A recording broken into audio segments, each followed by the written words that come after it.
muitas vezes são desfavoráveis às circunstâncias que nos cercam. No entanto, a nossa expectativa tem que estar no Senhor, porque no Senhor há abundância de alegria, no Senhor há refrigério, no Senhor há direcionamento. Então, quando nós descansamos no cuidado do Pai, Ele vai honrar a nossa esperança, a nossa confiança, a nossa fé. Amém, meus irmãos? Eu quero ler com os irmãos um texto para nós estarmos refletindo nessa noite. Essa reflexão, o título dessa mensagem é Vencendo a precipitação. Vença a precipitação. Como vencer a precipitação? Nós vamos pensar um pouco a respeito disso, ver o que a Bíblia diz a respeito dessa temática, né? O que é precipitação? Naturalmente que os irmãos sabem, né, o que é uma precipitação, mas muitas vezes nós somos precipitados nas nossas decisões, nos nossos afazeres, nas coisas que estão à nossa volta, e muitas vezes nós temos problemas sérios por causa da precipitação. Precipitação é um problema muito sério, muito grave, que nós precisamos vencer. A nossa tendência é ser precipitado, é tentar antecipar as coisas. Então, muitas vezes, quando nós tentamos antecipar, nós antecipamos errado, ou na hora errada, ou da forma errada, e aí então tem consequências, né? E o texto que eu quero ler aqui é Provérbios 19:2. Provérbios 19:2, que diz assim: assim como não é bom ficar a alma sem conhecimento, não é bom ficar a alma sem conhecimento, peca aquele que se apressa com os pés. Então, se apressar leva a pecar. E o que é pecado? A gente entende pecado como uma nódoa que suja a santidade do cristão, ou uma sujeira que faz com que não haja brilho nosso diante dos homens e diante de Deus. Então, pecado é como se fosse uma mancha, algo que bloqueia, né? O profeta Isaías, se não me falha a memória, diz que, ou Jeremias, diz que os nossos pecados faz separação entre Deus, né, nós e o nosso Deus. Então, o pecado é como se fosse um teto, né? Não, você ora, mas não tem, por causa do pecado. O pecado vai travando a gente. Muitas vezes, por causa do pecado, nós não oramos. Então, isso é muito sério. Então, peca. O que é pecar? Pecar é errar o alvo. Então, a gente faz uma leitura do pecado só na dinâmica bíblica, ou da questão de santidade, mas não é só isso. Pecar é errar. Então, toda vez que Deus estabelece algo para a gente, e a gente não atinge aquele alvo, nós estamos pecando. Por quê? Porque nós estamos atingindo aquele alvo. Então, pecado tem a ver com erro, com desvio de caminho, ou de conduta, né? Então, a precipitação é uma decisão pessoal. Nós precisamos ver isso. Sempre que nós precipitamos, alguma coisa não sai legal, alguma coisa vai ficar distorcido, porque a precipitação é uma antecipação de algo. Então, quando você tira um bolo antes do tempo de assar ele, não é verdade? Fica um negócio batumado, fica um negócio ruim, não é? Não consegue comer aquele bolo. Mas se você deixar passar, ele queima também. Então tem um tempo certo. Então a precipitação faz com que a gente tome decisões erradas, e por causa disso tem consequências depois, né? A palavra precipício nos lembra do perigo de ser precipitado. Então, precipitar tem a ver com precipício. Precipício é algo negativo, ruim, que causa problemas, né? Então, toda vez que a gente precipita, a gente pode cair no precipício. Entenderam? Então, é muito importante estar atento a esse discernimento. Não precipitar. Você não pode ficar protelando as coisas. né? Postergar. Então você não pode ficar levando tudo com a barriga, empurrando para amanhã, e nunca resolve nada. Mas também você não pode ficar adiantando as coisas. Ou seja, tem um tempo certo para realizar, para fazer, para executar. É necessário a gente ter esse domínio, esse controle. Isso é importante, não é? Então eu quero pensar aqui sobre algumas ideias dentro dessa temática. Para você não tomar decisões antecipadas, é necessário pensar antes de agir. Toda vez que a gente faz as coisas impensadamente, a gente tem consequências. Você não avalia as consequências. Então Jesus falou assim: qual homem que levantando uma torre, ou ao levantar uma torre, não se assenta, não faz os cálculos, as contas, para ver se tem dinheiro suficiente para terminar aquela torre? Por quê? Porque se ele não tiver dinheiro para terminar, ele vai passar vergonha. E Jesus fala exatamente disso. Então é necessário calcular, não fazer as coisas por fazer ou de forma desesperada. Muitas vezes nós queremos coisas e até necessitamos de coisas, mas não tem uma obrigatoriedade para se fazer aquilo naquele momento. Dá para esperar. Tem coisa que não pode esperar, não é? Eu lembro uma vez um testemunho do pastor Adolfino, que ele chegou na casa de um irmão que estava enfermo, mas ele tinha fé. E o irmão não queria ir para o hospital de jeito nenhum. E ele estava muito mal, quase morrendo. E o pastor Adolfino chegou e falou assim: você tem fé? Então vamos para o hospital. Com fé e tudo, vamos para o hospital. E ele estava por morrer, porque ele não estava querendo ir no hospital. Então às vezes a gente é meio que travado, porque a gente faz uma leitura que não é exatamente a leitura bíblica. É uma leitura pessoal, um entendimento pessoal. Não é que a gente não tem que ter fé, mas existem limites. Até onde que eu exercito a fé e até onde que eu abro mão de exercitar a fé e crer, ou seja, não de exercitar a fé, mas de tomar outro passo, não de esperar, mas de agir por fé. Então você vai para o hospital crendo que Deus vai preparar o médico, isso é fé. Crendo que o médico vai acertar o problema, isso é fé. Então você utiliza a fé não só na espera, mas também na ação. É muito mais fácil, irmãos, exercer fé agindo do que aguardando. A gente tem dificuldade de aguardar, e muitas vezes, porque nós não aguardamos, nós tomamos decisões precipitadas. Então pensar antes de agir, tá? Então o texto lá diz assim: assim como não é bom ficar a alma sem conhecimento, peca aquele que se apressa os seus pés. Então agir sem pensar é um problema. Vamos ver então alguns textos aqui sobre essa ideia de agir sem pensar. A paciência é uma virtude.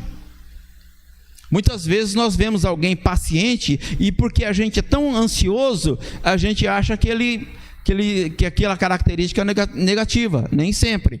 A paciência é uma virtude.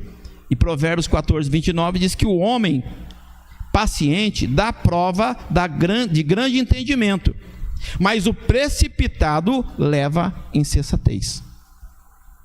Ou seja, quando você pensa antes de agir, você tem vantagens, mas quando você se precipita, você é um insensato. E o que é uma pessoa insensata? Uma pessoa insensata é uma pessoa sem sabedoria, uma pessoa sem razão, uma pessoa que não tem um entendimento. Ele faz as coisas sem raciocinar, né? O insensato faz no impulso, sem insensatez, né? A precipitação também leva ao erro. Provérbios 19:3 diz que é a insensatez do homem que arruína a sua vida. Sempre quando a pessoa está com um problema muito grave na vida dela, você vai avaliar e vai ver que de alguma forma ela tomou decisões erradas em algum momento da vida. Às vezes aquela decisão pode ser ajustada futuramente, mas às vezes aquela decisão não tem o que fazer. Você vai ter que arcar com as consequências para o resto da vida daquela decisão que você tomou, tá? Então o conselho é para dominarmos, ou nós devemos dominar as nossas emoções. Eclesiastes 5:2 diz assim: não seja precipitado os seus lábios, nem apressado no coração. O coração fala de sentimento. Essa ideia de sentimento, né? Então, quando a gente age no sentimento, a gente faz coisas precipitadas, tá? Então, falar precipitadamente. Então, o que nós devemos fazer? Ouvir, entender, para daí responder. Às vezes, nós fazemos uma interpretação errada, porque nós não ouvimos. Nós não esperamos concluir. A gente acha que a gente já entendeu o que está sendo dito, mas não entendeu. A palavra, ela não foi concluída, e porque ela não foi concluída, não dá para fazer uma ideia do que está sendo dito. Então é necessário ouvir toda a temática para daí concluir do que se trata. Aí sim, aí responde. Sempre importante isso. Ouve, para ouvir, não seja precipitado na resposta, não seja precipitado no entendimento, acalma o coração, não faça as coisas na emoção. Então, pensar antes de agir é fundamental. E há consequências na decisão precipitada, e a gente vai pensar aqui em algumas consequências nessa decisão precipitada, né? No versículo 2b de Provérbios 19, que nós lemos, a parte B diz assim: quem se precipita acaba pecando, ou seja, errando. É isso que o texto está dizendo, tá? Então, por exemplo, alguns personagens da Bíblia que se precipitaram. Por exemplo, Moisés. Lá em Êxodo 2,14, conta a história de Moisés, que saiu, foi onde estava o povo judeu, e quando ele chegou lá, um egípcio estava matando um judeu. E aí, no outro dia, ele vai lá, pega o cara que matou e mata e enterra na areia. Aí passou um pouco, ele vai na região onde eles estavam ali, o povo judeu, foi lá para visitar o povo. E aí então, dois judeus começam a discutir, a ter desavença entre eles. E aí então ele vai tentar interferir para ser o juiz. E quando ele faz isso, um deles diz assim, olha só o que ele diz assim: o qual disse: quem te tem posto a ti por maioral e juiz sobre nós? Pensas matar-me, como mataste o egípcio? Então temeu Moisés e disse: certamente esse negócio foi descoberto. Ou seja, ele fez escondido, mas alguém viu. Ele se precipitou. Por quê? Porque ele não era juiz.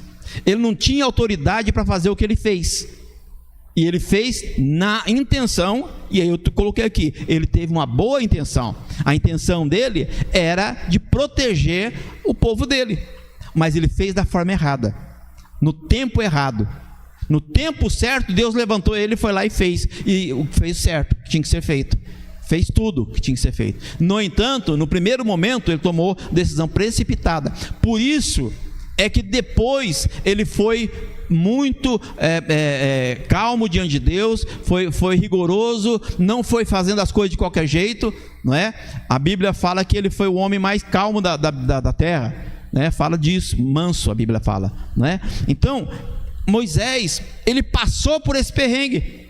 No começo da história dele, da vida dele, com 40 anos, ele vai lá e mata o egípcio, mas ele foi visto.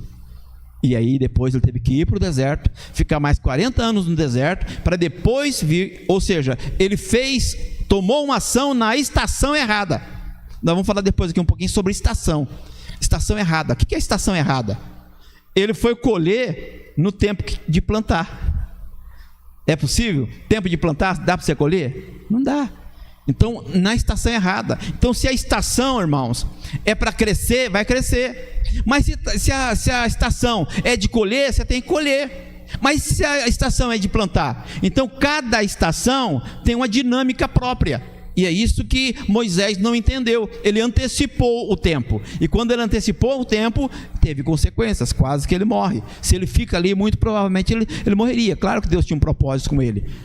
Mas a decisão que ele tomou foi uma decisão que, lá naquele contexto, ele deveria ser morto. Tanto que Faraó manda buscar ele, porque queria matar ele, porque ele matou um egípcio. Entendeu como é que as coisas complicam? Moisés se precipitou. A outra pessoa que se precipitou foi Sara. Sara também se precipitou. Ela tomou uma decisão de forma precipitada.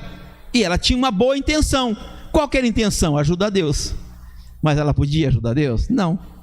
não é? Ela tomou um posicionamento errado. Então ela tomou uma posição que não era para ela. Ela não tinha aquela condição para tomar aquela decisão. Olha só, disse Sarai a Abraão: já que o Senhor, Gênesis 16, 2, já que o Senhor me impediu de ter filhos, possua a minha serva, talvez eu possa formar família por meio dela. Abraão atendeu a proposta de Sara. Abraão fez certo? Não, mas quem levantou a questão e propôs foi a Sara, não foi Abraão. Apesar dele também estar errado, foi Sara que fez a proposta.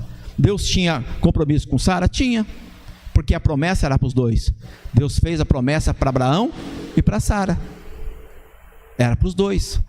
Então ela deveria, e por causa disso acabou tendo toda a consequência que veio depois, porque ela tomou uma decisão precipitada. Em vez de aguardar Deus fazer as coisas acontecer, ela tentou ajudar Deus. Esse é o problema, irmãos. Veja que a situação de Moisés era uma situação difícil. O povo estava morrendo, estava sendo escravo, estava sofrendo. Ele tentou dar uma força, está errado. Deus prometeu família e Sara fez: bom, já que eu não tenho, então vamos ajudar aqui, dá um jeito.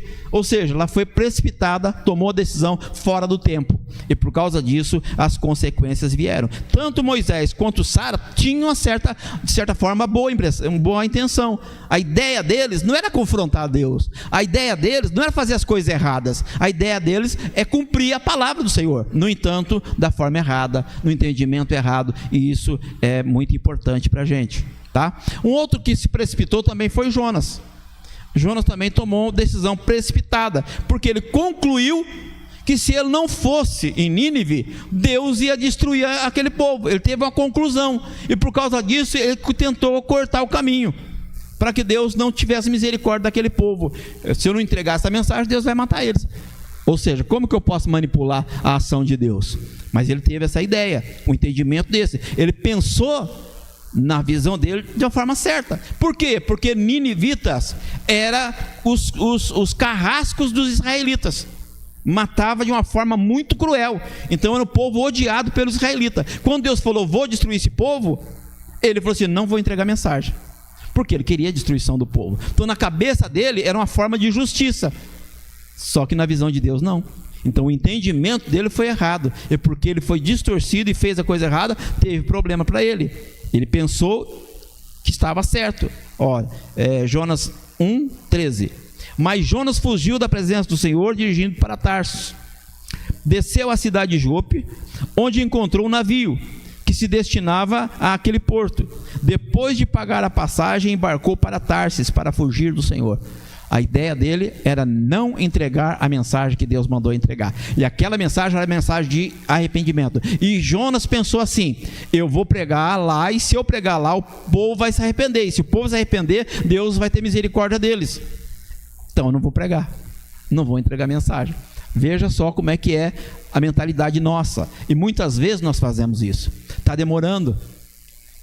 Você tem que sair da igreja, pastor. Está diminuindo o povo.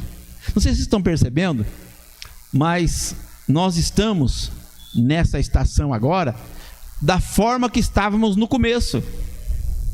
Praticamente a nossa família, mais alguns irmãos junto com a gente, e a gente então fica meio que desesperado, mas a gente quer a igreja cheia, a gente quer as coisas acontecendo. Deus fez muitas promessas, e é verdade, e por causa disso eu vou tomar decisões que vai contra o tempo de Deus, o mover de Deus, o agir de Deus, o ciclo de Deus.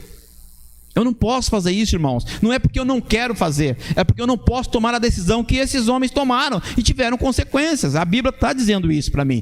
Isso não é um amuleto ou uma forma de eu me escorar para não tomar decisões. Não, eu quero tomar decisões e eu vou tomar decisões, mas eu tenho que tomar decisões no tempo de Deus, na estação certa de Deus, porque aí sim, aí eu vou entrar no tempo de Deus e vou colher aquelas colheitas que Deus prometeu. Deus não prometeu? Eu creio que Ele prometeu. Então se Ele prometeu, Ele vai cumprir. E por que eu tenho que ajudar Deus? Não, eu tenho que ficar à disposição dEle. Aí sim, se Deus falar faz, eu tenho que fazer na hora, não tenho que esperar não. Por isso eu tento, irmãos, fazer uma visita para uma família quando eu sinto no meu interior o Espírito Santo falando vai. Aí sim. Então eu procuro nem fazer visita sem ter esse direcionamento de Deus. Por quê? Mas é só uma visita, pastor. É verdade, mas se eu fizer sem a direção de Deus, eu vou matar aquela pessoa. Eu vou falar um negócio que eu não deveria falar, eu vou fazer um negócio que eu não deveria fazer. Então tudo isso, irmãos, parece uma coisa simples, mas nós temos que ter a direção do Espírito Santo para tudo na nossa vida, tá bom? Outro personagem que se precipitou foi Pedro, né? E é claro que tem um monte de personagens. Estou pegando alguns aqui para os irmãos terem uma ideia do que eu estou querendo dizer, né? Em João 18:10, quando Jesus estava sendo preso, Pedro vai, tira a espada da bainha e corta a orelha do Malco, né? Simão Pedro, que trazia uma espada, tirou-a e feriu o servo do sumo sacerdote, decepando-lhe a orelha direita. O nome daquele servo era Malco. Na cabeça de Pedro, ele estava fazendo bem. Por quê? Porque o povo estava prendendo Jesus e ele estava então lutando contra aquela ação, que é uma ação injusta. Na cabeça dele, ele estava fazendo certo, mas diante de Jesus, não.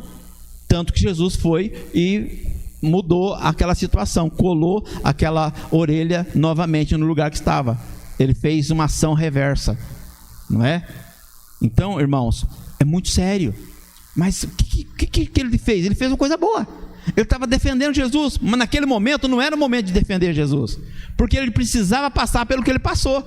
E com aquela ação, Pedro estava tentando bloquear ou anular a ação de Deus através do que Jesus sofreu.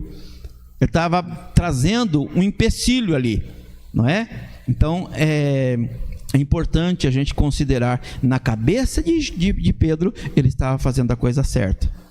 Um outro que também tomou decisão precipitada foi Ananias e Safira, tá? Eu quero ler um texto aqui, se vocês puderem, alguém aí tiver a Bíblia, puder abrir para mim, Atos 4, 36 a 37. Atos 4, 36 e 37. Eu quero ler esse versículo, esse texto, esses dois versículos, antes de ler o texto que eu vou ler aqui, de Atos 5, 9, que é aquela atitude de Ananias e Safira. E é claro que esse texto está falando de dízimo, não de oferta. Por quê? Porque a oferta não tem valor estipulado, mas o dízimo tem. É 10%, a Bíblia diz. Então, porque eles venderam por um preço e falaram que era outro preço, eles mentiram. Então o problema ali não estava em dar o dinheiro, mas em mentir. Por quê? Porque tinha um valor que era especificado, que era o valor de 10%. Então quando eles falaram que eles venderam pela metade, eles estavam roubando. Então isso é muito sério. Parece que não, irmãos, mas é muito sério. Vamos ver então, Atos 4, 36 e 37.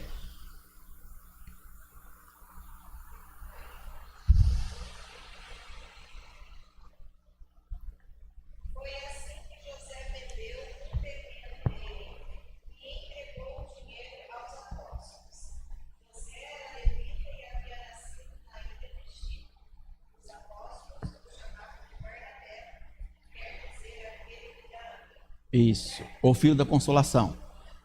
Exatamente, isso mesmo. Então, o que aconteceu? O José, que era um sacerdote, que era uma pessoa conceituado, foi lá e vendeu o terreno dele, e trouxe o valor do dízimo e depositou aos pés dos apóstolos.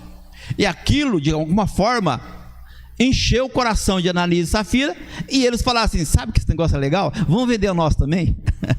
Vamos também fazer igual o José fez? Vamos fazer a mesma coisa? Ele ia achar legal. Eles precisavam vender? Não precisavam. Eles precisavam de dar o valor, aquele valor? Não precisava, era só ficar com eles, acabou, está resolvido o problema. Mas o problema é que eles quiseram mostrar para a congregação, para as pessoas, que eles também eram importantes. Assim como José fez aquilo, eles também queriam fazer. Então, de alguma forma, eles estavam orgulhosos, estavam achando que eles iam ter moral, igual José teve ali, foi conceituado ali, tanto que está escrito aqui no texto, né, no capítulo 4, que José fez aquilo. Então foi citado. Por quê? Porque é importante. O que ele fez, de alguma forma, trouxe uma visibilidade, trouxe algo que mexeu com o povo ali naquele lugar. No entanto, quando Ananias e Safira fez daquela forma, eles fizeram errado. O que eles fizeram, na cabeça deles estava certo, mas diante do Senhor estavam errados, né? Então agora sim, o capítulo 5, versículo 9 de Atos. Então Pedro lhe disse: por que é que entre vós vos concertastes, ou fizeram um acordo, um concerto, para tentar o Espírito do Senhor? Eis aí a porta os pés do que sepultaram teu marido, e também te levarão a ti. Então, porque eles fizeram aquilo de forma errada, eles foram precipitados, eles não consideraram, eles não pensaram, eles só pensaram na fama. Eles não quiseram com aquilo adorar a Deus, servir a Deus, mas eles quiseram colher os louros daquela atitude, e por causa disso foi uma situação que eles fizeram impensadamente, e por causa disso teve a consequência. Então tem outras situações que a Bíblia fala sobre pessoas ou personagens da Bíblia que foram precipitados, né? Então, por exemplo, Israel, não está aqui na mensagem, mas Israel fez uma aliança com um povo num momento, e depois aquele povo teve que enfrentar a nação amiga de Israel, e porque Israel tinha aliança com eles, Israel teve que lutar a favor dos inimigos dos amigos deles. Por quê? Porque tinha aliança, ou seja, foram precipitados em fazer aquela aliança. Então sempre que a gente toma decisões precipitadas, vai ter consequência. Terceiro tópico, é melhor estar na estação certa. É aqui que eu vou falar um pouquinho sobre essa questão da estação. Estação é muito importante. O que é uma estação? Estação é uma fase da vida. Então, às vezes, algumas fases da nossa vida tem 2 meses de estação. Às vezes tem 1 ano. Às vezes tem 5 anos. Às vezes tem 10 anos. Por exemplo, a estação de Moisés, de treinamento no deserto, foi de 40 anos. Entenderam? Então assim, cada momento da nossa vida é uma fase, é uma estação. Então nós temos que entender em que estação que nós estamos. Essa estação é para me fazer isso, ou essa estação é para me fazer aquilo? Eu preciso entender em que estação que nós estamos. Por exemplo, em relação a nós aqui, no nosso contexto, no dia 31 de dezembro de 2025, a Marta foi roubada. Tá bom. Quantas pessoas são roubadas? Quantas vezes ela foi roubada? Muito provavelmente 1 vez, 2 vezes, não sei se ela se lembra, mas ela foi roubada num dia muito especial, era o último dia, era o dia que nós íamos estar festejando lá, ou seja, alguma coisa aí marcou. Então esse roubo não foi só por ser roubo, mas foi um marco. Hoje, essa madrugada, o Cláudio, né, antes de ontem, né? Cláudio lá roubaram os cabos de alimentação da energia da casa dele. Ó, tinha tanta gente para eles roubarem da casa dele. Por quê? Sabe o que eu leio aí, irmãos? Marca. Está sendo marcada uma estação. Deus está falando conosco. Não está por acaso. No domingo, a Meline veio aqui e deu um testemunho fantástico, maravilhoso, do que Deus está fazendo, as portas estão se abrindo. O diabo vai ficar contente, irmãos? Não vai.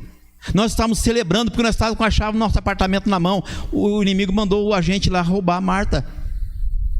O que é isso, irmãos? Entendam, é estação. Está se fechando uma etapa e está iniciando uma nova etapa. Então preste atenção nisso. As coisas não acontecem na nossa vida por acaso. Parece que são coisas banais, mas não. São marcos na nossa história, tá? Quando Isaías começou o ministério dele, eu já falei aqui, eu gosto de falar isso porque é muito importante. Quando a palavra de Deus diz assim, Isaías fala lá: no ano que morreu o rei Urias, eu vi o Senhor. A morte do rei marcou uma estação na vida dele. Ia começar o ministério, e a morte marcou o início do ministério dele. Então a gente às vezes não presta atenção no que está acontecendo na nossa vida. É mais uma ação, é mais um problema, é mais uma dificuldade. Não, é um marco. Não está por acaso, está por propósito. Então, a estação são etapas da nossa vida, são ciclos, são fases da nossa vida. E a gente vai pensar aqui em algumas situações para entender biblicamente sobre essa temática. Lá em João 2:4 está escrito assim: disse-lhe Jesus: mulher, que tenho eu contigo? Ainda não é chegado a minha hora. Olha só, Jesus estava no casamento em Caná da Galileia, não é? O vinho acabou. A mãe de Jesus veio falar para Jesus, muito provavelmente ela sabia que ele podia resolver aquele problema, senão ela não ia falar com ele. né? Poderia falar com o fazendeiro para ir comprar vinho, mas ela ia falar com Jesus, então muito provavelmente ela sabia que ele tinha condição de mudar aquela situação. No entanto, o momento era um momento errado. Por isso Jesus falou: o que eu tenho contigo? O que ele estava dizendo? Ainda não posso fazer isso. Por quê? Porque não é a hora certa. No mesmo momento, na mesma festa, provavelmente alguns minutos depois, não é? Ou hora, não sei, mas logo em seguida ele vai e faz um milagre. Por que ele não fez quando a mãe mandou? Porque não era a hora ainda. Não é preciosismo, irmãos, é dependência. Deus quer que a gente seja dependente dele. Se ele não falar vai, não vá. Pode todo mundo ser contra você, não vai. Uma pastora é cabeça dura mesmo, por isso que está sofrendo. Não é, irmãos, a gente tem que ser fiel ao Senhor. Deus falou, então Deus vai cumprir. Vai ter mais gente para ajudar, Ele vai mandar. Não é eu que tenho que sair correndo atrás de pessoas para trazer, para ver se dá certo. Não, é Deus que vai mandar, então eu tenho que esperar. Quero, claro que eu quero. Oro, claro que eu oro, mas eu preciso esperar. Porque se eu entender isso e esperar o tempo de Deus, Ele vai mandar a pessoa certa para cumprir o propósito dEle. Então essa pessoa vai me ajudar e eu vou ajudar ela. Essa pessoa vai ajudar a igreja vai ajudar ela. Aí as coisas vão casar, vão dar sincronicidade, vai sincronizar, não é verdade? Então Jesus repreendeu a mãe. Por quê? Porque ela agiu na hora errada. Outra situação está em João 11:5, né?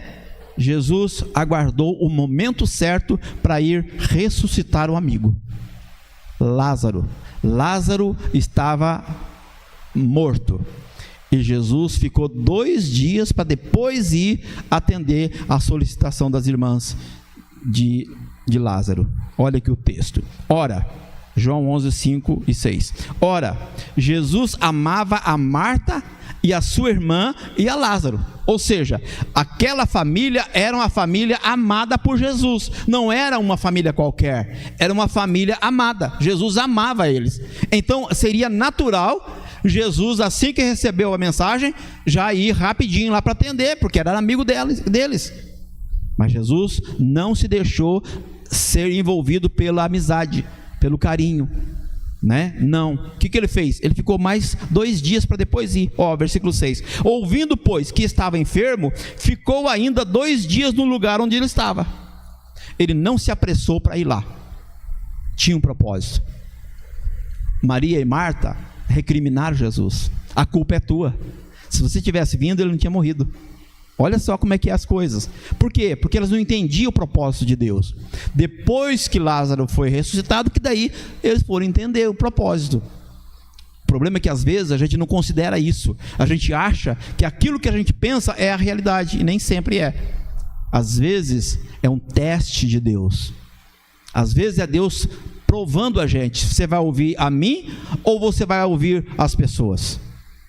E muitas vezes, irmãos, por causa disso, nós fazemos as coisas erradas. Por exemplo, quando Moisés bateu na rocha, quando Deus falou para ele falar, ele foi precipitado. E por que ele estava daquele jeito? Porque ele estava nervoso. E por que ele estava nervoso? Porque o povo estava na cabeça dele, reclamando de sede. Ele estava bravo. Então ele bateu na rocha de uma forma errada.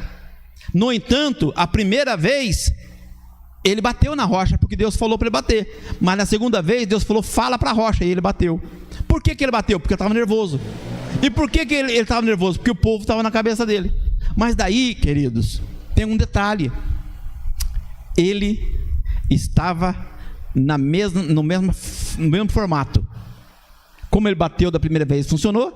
Eu vou bater da segunda e vai funcionar do mesmo jeito. E funcionou. Só que por causa daquela decisão errada dele, ele não entrou na terra prometida. Deus falou para ele depois. Ou seja, consequências. Isso é precipitação. Ele não considerou o que Deus tinha falado para ele. Ele fez de qualquer jeito. Eu estava ouvindo, não sei quem está comentando comigo esses dias, sobre essa questão da preciosidade, né? Quando Davi recebeu a orientação de Deus, Moisés, quando Moisés recebeu a orientação de Deus para construir o tabernáculo, né, Deus estabeleceu a cor do prego. de que material que teria que ser, cada tipo de pano, que cor que é esse pano, tudo isso, Deus é detalhista, e por causa disso, irmãos, nós às vezes passamos sem prestar atenção no que Deus falou realmente, e às vezes nós fazemos interpretações errôneas por causa disso, porque nós não prestamos atenção exatamente no que o Senhor falou, e muitas vezes, irmãos, nós deixamos de falar com Deus. Senhor, é isso que o Senhor falou? É dessa forma que o Senhor quis dizer? É isso aqui mesmo, Senhor? A gente não lembra quando Gideão foi instigado pelo Senhor para enfrentar os inimigos, e ele estava malhando trigo? Ele pediu prova, ele colocou lá o algodão para lá de fora, ele pediu um monte de prova. Por quê? Não é que ele não confiava na palavra, é que ele tinha que ter certeza que ele tinha ouvido a palavra certa. Amém, meus irmãos? Glória a Deus. Vocês não estão com sono não, né? Glória a Deus. Então, Lázaro, Jesus não se precipitou. A hora que o pai falou, vai, ele foi lá e ressuscitou Lázaro. Esperou 2 dias. Lá em Caná da Galileia, esperou algumas horas ou minutos. Então, decidir de forma precipitada é resultado da ansiedade. Em Filipenses 4,6 diz assim: não andeis ansiosos por coisa alguma. Então a ansiedade nos leva à precipitação. Quando você estiver ansioso, vai pescar vai pescar, vai descansar, vai relaxar um pouco, porque a ansiedade, ela faz a gente tomar decisões precipitadas, né? Deus, ele jamais vai agir na turbulência. Se você está agitado, Deus não vai agir. Não é porque ele é ruim, é porque ele é sábio, ele é conhecedor de todas as coisas. Lá em 1 Reis, capítulo 19, versículo 12, diz assim: e depois do terremoto, um fogo, porém também o Senhor não estava no fogo, e depois do fogo, uma voz mansa e delicada. Ou seja, ele não estava no terremoto, ele não estava no vento, ele não estava no fogo. Por quê? Porque isso é turbulência. Vento é turbulência, fogo é turbulência, não é? Terremoto, turbulência. Nessas 3 situações, Deus não falou. Presta atenção, irmãos, no que eu vou falar aqui. Antes de acontecer isso, essa narrativa, Deus falou para o profeta: sai da cova, sai do esconderijo, vou falar com você. Quando ele saiu, Deus não tinha falado para ele sair? Tinha, mas o que Deus ia falar com ele, precisava de falar com ele, ele não poderia estar dentro, ele tinha que estar lá fora. E quando ele saiu para ouvir o que Deus tinha para falar para ele, ele já tinha ouvido a voz de Deus, mas ele não tinha recebido a missão. Deus tirou ele para falar para ele sobre a missão. Presta atenção, ele tinha ouvido Deus e por isso ele saiu de lá dentro.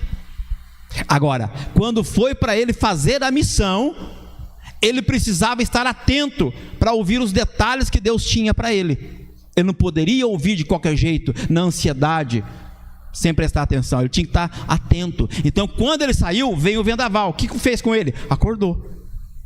Veio o terremoto, ele já ficou assustado. Então isso tudo acordou ele. O fogo acordou ele. Então essas coisas aconteceram para deixar ele atento. Aí quando aconteceu tudo isso, ele estava ligado. Aí na voz mansa o Senhor vem e fala com ele e entrega o recado que ele precisava da missão que ele ia cumprir. Veja que Deus trabalha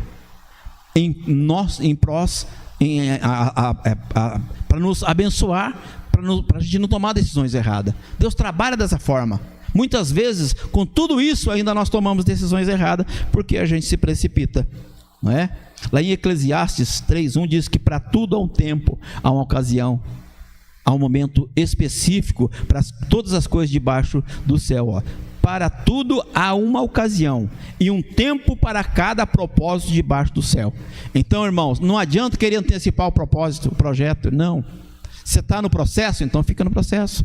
Espera o processo passar. Na hora que ele passar, aí vem a resposta e o propósito se realiza. Mas tem que ter processo. Se não tiver processo, o propósito não chega, não é concretizado. Amém, meus irmãos? Lá em Gálatas, capítulo 4, versículo 4, diz assim: mas vindo a plenitude dos tempos, Deus enviou o seu Filho, nascido de mulher, nascido sob ou debaixo da lei. Veja bem, no tempo certo Jesus veio ao mundo. Por que ele não veio antes? Porque se ele viesse antes, ele não cumpriu o que ele tinha que cumprir, ou não tinha o efeito que teve. Se ele viesse depois, também. Ou seja, Deus é preciso nas decisões dele.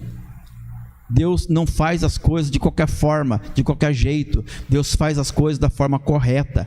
Então é importante. Jesus não veio antes nem depois. Jesus não fez a obra nem antes nem depois. Na hora certa ele fez. O ministério aconteceu a partir do batismo dele. Por que não antes? Porque ele não estava preparado, ou as pessoas não estavam preparadas, ou o ambiente não estava preparado, ou não era o momento certo. Mas no momento exato aconteceu as coisas que precisavam acontecer. Amém? E eu quero finalizar esta mensagem ouvindo 2 conselhos da palavra de Deus em relação a isso. Lá no Salmo 46:10 está escrito assim: aquietai-vos e sabei que eu sou Deus. Aquietai-vos, aquietai-vos. Sai da turbulência, sai da agitação, sai da ansiedade, sai do medo, da insegurança, sai daquilo que te leva a ser precipitado. Não faça as coisas no tumulto, não decida de forma galopante, de forma rápida. Decida com cautela, com calma. Na hora certa as coisas vão acontecer. Nós oramos tanto para ter o nosso apartamento. Em dezembro nós tivemos a proposta. Em dezembro nós pegamos a chave. Irmãos, isso é difícil. Não é fácil você conseguir ter esse desfecho que a gente teve durante o mês. Geralmente isso demora. Não acerta o lugar, não acerta a questão financeira. Sempre tem um problema. Por causa disso nós nunca tínhamos ido atrás. Não é porque nós não queríamos, é porque não era o momento. O momento que chegou, irmãos, não precisamos ficar fazendo esforço nenhum. Não é isso, Marta? As coisas aconteceram assim, ó. Vão entender? Não sei. Mas Deus cumpriu. Então por isso, irmãos, a gente tem que aprender com essas situações que acontecem na nossa vida. Deus cumprirá seu propósito independente da nossa precipitação. Se nós precipitarmos, nós vamos ter problema. Mas o propósito de Deus, Ele vai cumprir na hora certa, da forma certa. Ele vai cumprir. Filipenses 1:6, que é o último texto, diz assim: estou convencido de que aquele que começou a boa obra em vós vai completá-la até o dia de Cristo Jesus. Quem prometeu é fiel para concluir. Essa palavra, esse texto, esse versículo aqui, aquele que falou, que prometeu é fiel para cumprir, essa palavra foi escrita por um homem considerado na Bíblia de falso profeta. Não é? Não sei se vocês sabem, mas teve um homem na Bíblia que foi considerado falso profeta. Quem que era ele? Vamos ver se vocês se lembram. Eu não ouvi. Balaão. Balaão é considerado na Bíblia falso profeta. No entanto, ele não errou uma profecia. Sabia disso? Ele acertou todas as profecias. A Bíblia diz que ele ouvia Deus. A Bíblia diz que ele tinha a visão aberta, ele via o mundo espiritual. Mas a Bíblia considerou ele um falso profeta. Então por isso tem que tomar muito cuidado. Se a pessoa falou e não cumpriu, você fala assim: é falso profeta. Não é falso profeta não. Ela pode errar? Claro que ela pode errar. Por isso que a Bíblia manda examinar as profecias, não o profeta. Então esse é um problema nosso. Nós vemos uma pessoa falar, você fala assim: isso é falso profeta. Não, o falso profeta acerta, não erra. E o que é que caracterizou Balaão de ser falso profeta? Ele profetizar para benefício próprio. O falso profeta é aquele que ganha em cima da profecia. Isso é falso profeta. Por quê? porque ele está pensando nele, não em Deus e não no reino de Deus. Por isso, irmãos, é muito importante a gente estar com o coração aberto e atento à voz do Senhor. Como que eu faço para ter mais assertividade nas ações, nas decisões? Sendo íntimo do Espírito Santo. Se eu não for íntimo do Espírito Santo, eu não vou ter a revelação correta, porque é o Espírito Santo que nos revela os mistérios de Deus. Se eu for íntimo do Espírito Santo, eu vou acertar. Não vou fazer antes, não vou fazer depois, vou fazer na hora certa. Amém? Glória a Deus. Vamos colocar em pé e vamos agradecer a Deus por mais este culto, mais essa palavra. Pai de amor, Deus de bondade, de misericórdia, nós queremos te louvar por mais este momento tão especial em que o Senhor permitiu que a igreja se reunisse neste lugar para te adorar, para bendizer o teu nome, para te glorificar e para reconhecer a tua soberania, a tua grandeza, majestade, domínio, poder, autoridade sobre todas as coisas. Nós queremos nesta noite declarar que o Senhor é o único Deus, o verdadeiro Deus, o Criador dos céus e a terra, aquele que vive e reina para sempre, aquele que é o começo e é o fim. Eu quero te louvar, Senhor. Muito obrigado, porque o Senhor tem cuidado de nós. Mesmo nós sendo pecadores, mesmo nós sendo infiéis, o Senhor continua a nos amar e a nos abençoar. O Senhor continua fiel, mesmo sendo infiéis. Eu quero te louvar por tua fidelidade. Quero te louvar pelo teu amor. Eu quero te louvar pelo teu cuidado para com cada um de nós, cada família aqui representada. Eu te louvo, Senhor, por todas as bênçãos que o Senhor tem nos dado. Muito obrigado, te somos gratos, Senhor. Não temos palavra para te agradecer, mas o nosso coração está em ti, por isso nós te louvamos. Pai, eu oro por aqueles irmãos que não puderam estar aqui, Senhor, guarda eles onde eles estiveram, que a tua boa mão esteja guardando, protegendo, abençoando, prosperando a cada um dos teus filhos, aqueles que estão em viagem, Senhor, guarda eles, dá livramento, Senhor, em nome de Jesus, acampa os teus anjos ao redor de cada um deles e da tua proteção, em nome de Jesus. Eu oro, Senhor, para que o Senhor os traga em segurança, que o Senhor esteja dando livramento do acidente, dando livramento do mal, em nome de Jesus. Eu oro, Senhor, profetizando sobre a vida do teu povo, sobre as famílias da tua igreja, neste lugar, que haverá uma semente, uma semana de bênção. Eu oro por grandes colheitas, eu oro por grandes vitórias, eu oro por livramentos, Pai, em nome de Jesus. Que o teu sangue esteja cobrindo o teu povo, a tua igreja, e protegendo a cada um, em nome de Jesus. Eu oro para que muitas colheitas aconteçam e que o nome do Senhor venha a ser glorificado. Em nome de Jesus, nós oramos assim e te agradecemos. Amém. Glória a Deus.